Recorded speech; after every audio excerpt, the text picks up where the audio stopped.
Chapter 6. How the anti-apostle effectively begins his work and feels a very special hatred for the Cossack.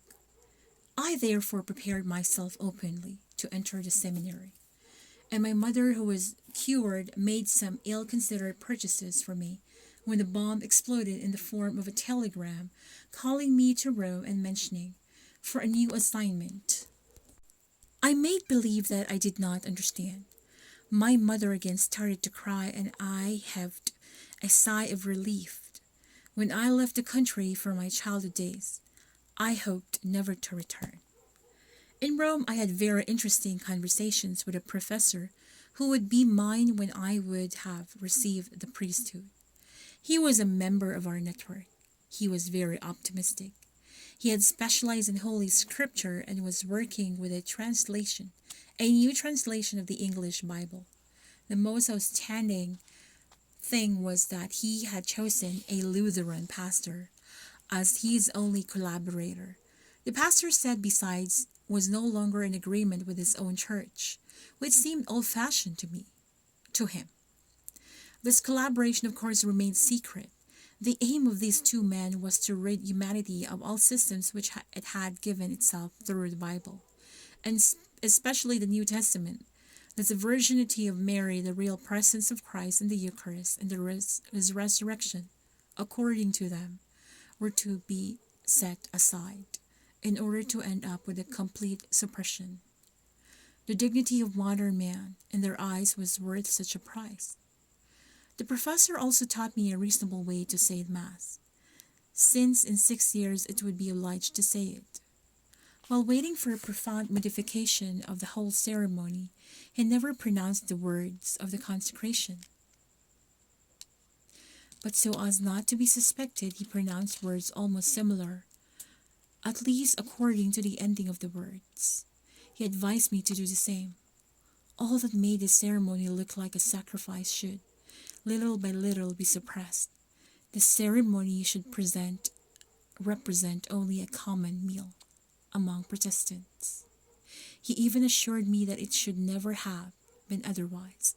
He also worked at the elaboration of a new ordinary of the Mass, and advised me also to do the same, because it appeared to be altogether desirable to present to people a large number of diversified Masses. There must be some very short for families and small groups, some longer ones for feast days, although according to him, the real feast of the working class is a walk in the nature. He thought that we could easily arrive at the point of considering Sunday as a day consecrated to nature. He told me that his work did not leave him enough time to ponder over Jewish, Muslim, Oriental, and other religions, but that such a work was of great importance, maybe more important than his new translation of the Bible. He advised me to search vigorously in all non-Christian religions for what exalted man the most and to promote it. I tried to bring him to talk about the other priests and seminarians who were affiliated with a party like myself, but he pretended to know practically nothing about them. Nevertheless, he gave me the address of a Frenchman, a professor of singing who resided in the city where I would go for 6 years to study profoundly tedious subjects. He assured me that I could have full confidence in this man, that he would render me the most thoughtful services, for example, allowing me to keep my lay clothes in his house, under a condition that I pay him well. Of course, he also made me go around Rome, and taught me all kinds of legends on the saints who are the most revered in the city. There was enough reason to have them all erased from the calendar, which was also one of our objectives, but both of us knew that it would take more time to kill all the saints than it would to kill God.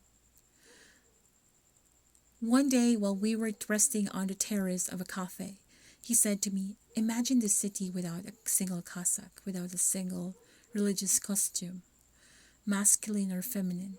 What emptiness! What marvelous emptiness! It is in Rome that I grasped the enormous importance of the Cossack. I swore and I swore to myself that it would disappear from our streets and in our churches, even our churches, because no one can easily say Mass in just his coat. This little game, which consists in imagining our streets without cassock, became a kind of reflex action for me. I gained from it an ever-growing hatred for this piece of black rag. It seems to me that the cassock spoke a mute but oh so eloquent language. All the cassocks were saying to believers as well as to indifferent people that the man thus veiled had given himself to an invisible God whom he pretended was all-powerful. When I was myself obliged to put on this ridiculous robe, I promised myself two things. First, to understand why and how priestly vocations came to young boys, and secondly, to inculcate in those who wore it the pious desire to take it off, in order to better to influence the indifferent and our enemies. I had promised myself to give this purpose all the appearance of great zeal. For me, this is relatively easy. I had more difficulty in understanding the birth of a vocation in young boys. This birth was so simple that I could hardly believe it to be true. But it does not seem true that when young boys between 4 and 10 years old know a sympathetic priest, they have a desire to imitate him. And then there I understood my hatred for this cassock, because those young boys would not have felt the real or imaginary power of the priest if he did not signalize himself a life different from that of others. The costume is one of those differences, and we can even say that the costume forever proclaimed all the doctrine of the man who wore it. The cassock was for me like a marriage between God, described as all-powerful, and these men manifesting at their every step of their gift in separation. The more I considered these things, the more I became angry. But I was also very grateful to life for having me live my childhood and even my adolescence in a very Catholic family, because I do believe that the worth of my anti-apostle came from that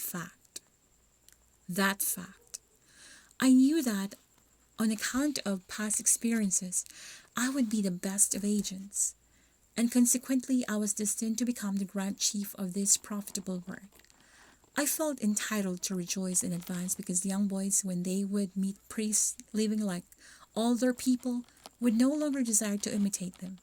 They would also have to look at everybody that would lead pretty far. The choice of truly imitable men would then be so great. Besides, these new priests belonging to a church widely open to all would not resemble one another. They would not have the same teachings at all, as they could not get along together, at least on a theological grounds.